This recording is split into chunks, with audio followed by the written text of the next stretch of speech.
মদিনার উপকণ্ঠে বাস করত এক গরিব কৃষক, নাম তার হারিস। সে খুব সাধারণ জীবন যাপন করত, কিন্তু ছিল অত্যন্ত পরহেজগার ও আল্লাহভক্ত। তার একটি ছোট খেজুর গাছ ছিল, যেটা থেকেই সে সামান্য কিছু আয় করত। একদিন এক ইয়াতিম অনাথ বাচ্চা হারিসের খেজুর বাগানে ঢুকে পড়ে।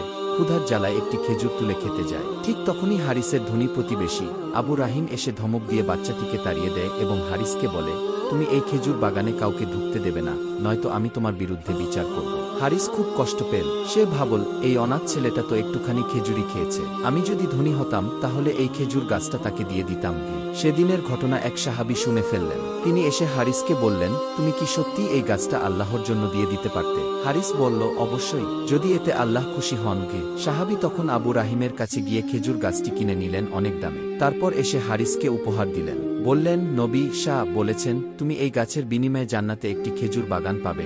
হারিসের চোখে জল চলে এল। সে সিজদা হতে পড়ে গেল এবং বলল, হে আল্লাহ, তুমি আমাকে এত ছোট এক কাজের জন্য এত বড় পুরস্কার দিলে। তুমি তো পরম করুণাময়।